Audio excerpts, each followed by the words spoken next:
ಬೆವರ ಹನಿಯ ಸೆರಗಿ ನಿಂತ ಒರೆಸಿಕೊಂಡಾಗ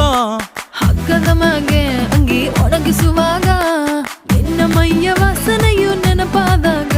ಎರಡು ಕೈಯ ನೆತ್ತಿ ನೀನು ಜಡಿಸುತ್ತುವಾಗ ದಿಮ್ಮನಪ್ಪಿಕೊಂಡು ನಿದ್ದೆ ಮಾಡುವಾಗ ಸುಸ್ತಾಗೋಗಿ ನೀನು ಆಕಲಿಸುವಾಗ ಬತ್ತವಲ್ಲ